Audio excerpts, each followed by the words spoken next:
Welcome to another edition of the Injury to Recovery YouTube channel.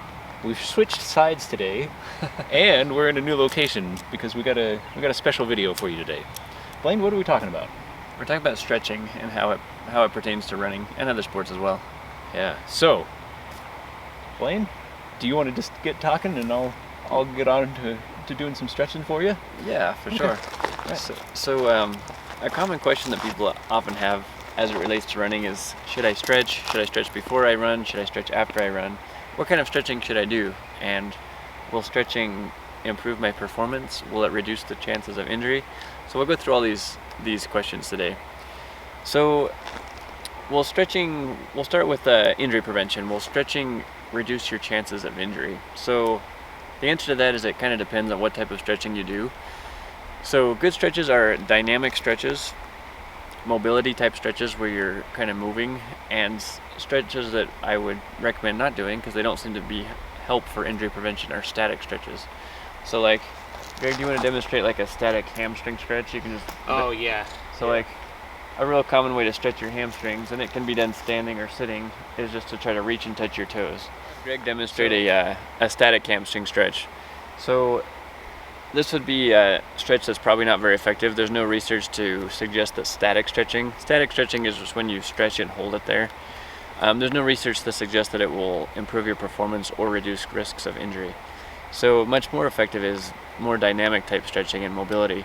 So going back to the hamstring example, if you want to stretch your hamstrings, so Greg, if you want to demo an active hamstring stretch, so you can actually do that by standing there, kicking your leg as high as you can and holding it there. You can do it. Hold it? You can hold it, or you can do it like a kick. So you feel a stretch in the back of your hamstring as you do that. And why don't you try doing this to hold one? And it's hard, isn't it? Yeah. So well, you get all your momentum and then you change. Right. So the benefit to doing that, like if you hold it, and there's a million different ways we could stretch the hamstrings in more dynamic ways, is that it's also strengthening his hip flexors while he does it. And why don't you face this way and do it, Greg? And then some good ways to stretch them also is kind of go at different angles. So you can kind of kick inward and kind of kick outward. And so this is much better stretching of the hamstrings than just sitting on your bottom and trying to touch your toes. And we could give examples for this on several different muscles. Like butt kickers, you could go from different angles, which is you do in your quads, right? Correct, yeah. A butt kicker stretches your quad, which is a lot better than just a static stretch where you grab your foot and hold it into your bottom. So, and I'm not saying it's bad to do a static stretch. There's just it's a better bang for your buck with the time that you spend to do more of a dynamic stretch. And then another way you can stretch and make it more effective is say you do grab your heel and you're stretching your quad. Instead of just holding it there, try to push down with your foot, but your hand is holding it. So not only are you stretching your quad, but you're actually strengthening it in an isometric fashion at the same time. And so when people get injured, they usually injure themselves at end ranges of motion because of a weakness at an end range. So stretching and strengthening at the same time is a great way for injury prevention. All right, I got a question for you because we deal with stretching sometimes. Yeah. As a runner, sometimes the question that you might ask, most of the time you don't do like a dynamic stretch for your calves. Is there one for that? I've never really thought about that, but now that you're talking about it, it makes me question. And we've actually demonstrated these on several videos before, like when you doing your heel raises on the edge of the step. Oh, so okay. that would be a dynamic calf stretch. It's kind of, or you could even do it like right there on the edge of the pathway there.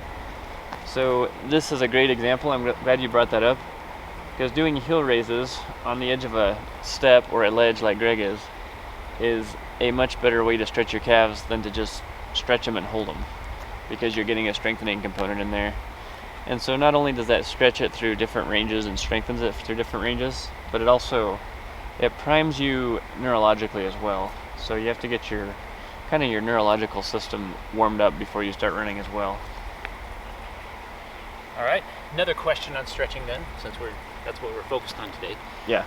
What about stretching your arms and other parts of your body that you don't necessarily associate with running?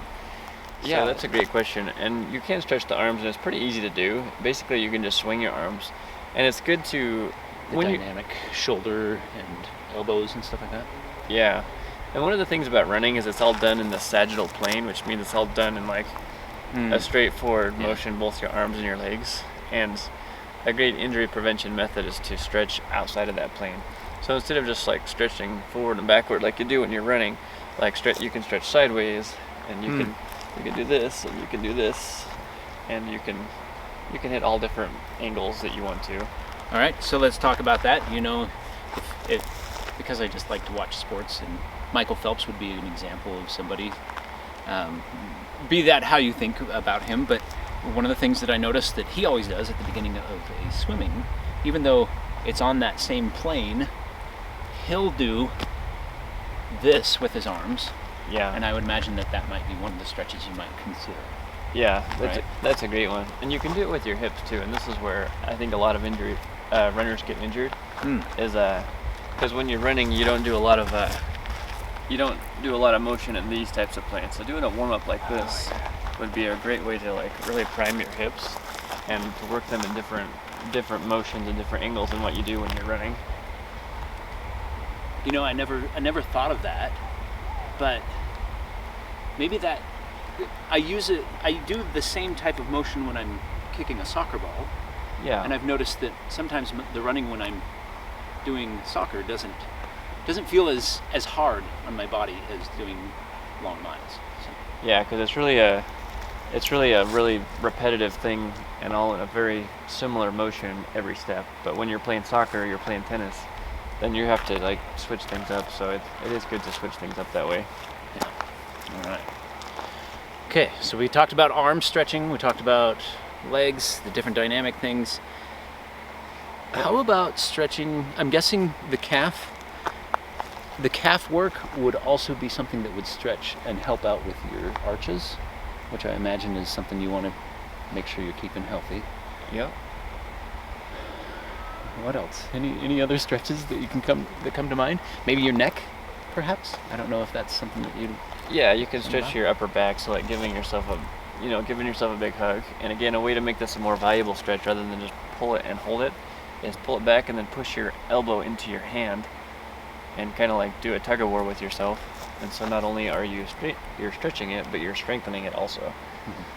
So All right. it's a way to make it just a much more valuable workout. And there's actually some research that shows that these types of stretches are better for injury prevention than just static stretching where you just hold it. Yeah. All right. Anything else? Any other great stretches? That's actually a thorough overview, I think. But I don't know if you've got anything else that comes to mind.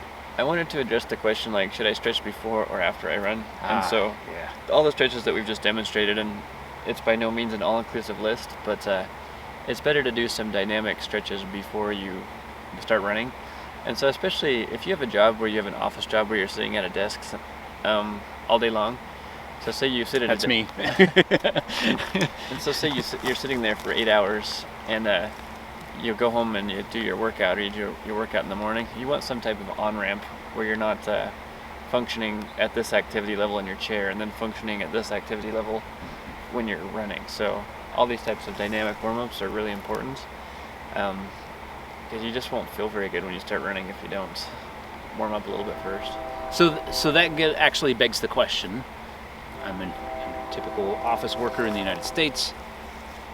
Do you have any thoughts of how much time I should spend on stretching, doing some of these dynamic stretches before going out and putting in a mile or two?